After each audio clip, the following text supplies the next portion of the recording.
हिंदू धर्म के 33 कोटि देवताओं की सूची में अश्विनी कुमारों का नाम उल्लेखनीय है।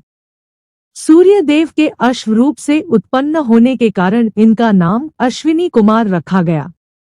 ये दोनों समस्त देवताओं के चिकित्सक थे। एक का नाम नासत्य और दूसरे का नाम स्त्र है। महाभारत में वर्णित है कि कुंती ने माद्री को जो गुप्त मंत्र दिया था, उससे माद्री ने इन दो अश्विनी कुमारों का ही आह्वान किया था। 5 पांडवों में नकुल और सहदेव इन दोनों के पुत्र हैं। इनकी स्तुति ऋग्वेद की अनेक ऋचाओं में की गई है। वे कुमारियों को पति, वृद्धों को जवानी, अंधों को नेत्र देने वाले कहे गए हैं।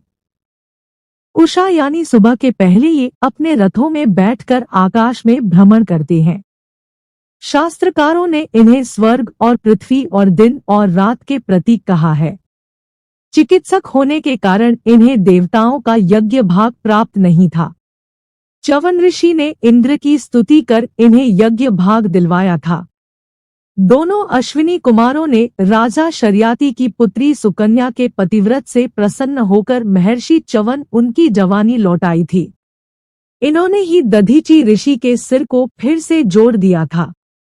कहते हैं कि दधीची से मधुविद्या सीखने के लिए उनका सिर काटकर अलग रख दिया था और उनके धड़ पर घोड़े का सिर रख दिया था और तब उनसे मधुविद्या सीखी थी। अश्विनी कुमारों का जन्म कैसे हुआ? देवता विश्वकर्मा को त्वष्टा भी कहा जाता है। विश्वकर्मा की पुत्री का नाम संज्ञा था। संज्ञा को कहीं कहीं प्रभा भी कहा गया है। विश्वकर्मा ने अपनी इस पुत्री का विवाह भगवान सूर्य से कर दिया।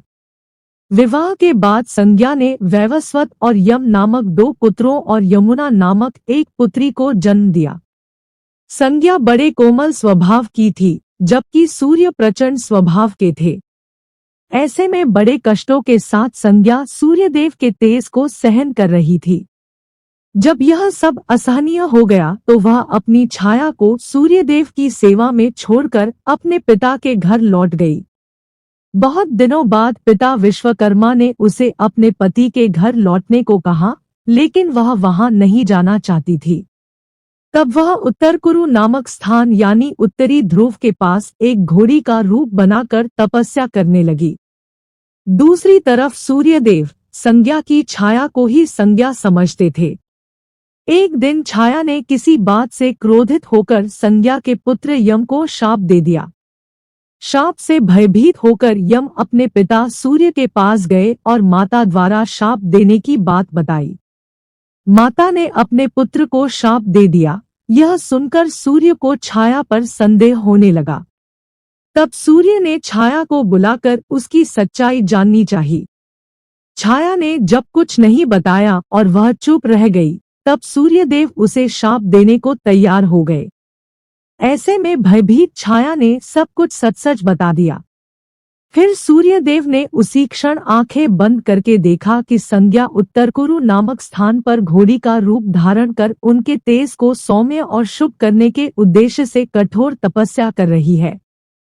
तब सूर्यदेव ने अपने ससुर विश्वकर्मा के पास जाकर उनसे अपना तेज कम करने की प्रार्थना की। विश्वकर्मा ने उनके तेज को कम कर दिया। तेज कम होने के बाद सूर्यदेव घोड़े का रूप बनाकर संज्ञा के पास गए और वहीं उसके साथ संसर्ग किया। इससे उन्हें नासत्य, दस्त्र और रैवत नामक पुत्रों की प्राप्ति हुई। नासत्य और दस्त्र अश्विनी कुमार के नाम से प्रसिद्ध हुए। तत्पश्चात सूर्य ने प्रसन्न होकर संज्ञा से वर मांगने को कहा। संज्ञा ने अपने पुत्र वैवस्वत के लिए मनुपद, यम के लिए शाप मुक्ति और यमुना के लिए नदी के रूप में प्रसिद्ध होना मांगा। भगवान सूर्यदेव ने इच्छित वर प्रदान किया। वैवस्वत 7वें मनवंतर का स्वामी बनकर मनु पद पर आसीन हुआ। इस मनवंतर में ऊर्जस्वी नामक इंद्र थे। अत्रि, वशिष्ठ, कश्यप, गौतम, भारद्वाज, विश्वामित्र और जमदग्नि ये 7 इस मनवंतर के सप्तर्षि थे। इस मनवंतर में भगवान विष्णु ने महर्षि कश्यप की पत्नी अदिति के गर्भ से वामन नाम से अवतार लेकर तीनों लोकों को दैत्यराज बलि के अधिकार से मुक्त किया। तो यह थी अश्विनी कुमारों की जन्म की कहानी। आशा है कि आज की यह कहानी आपको पसंद आई होगी। इसी तरह की और अधिक वीडियोज देखने के लिए कृपया डिवाइन उर्मी चैनल के साथ बने रहिए। धन्यवाद।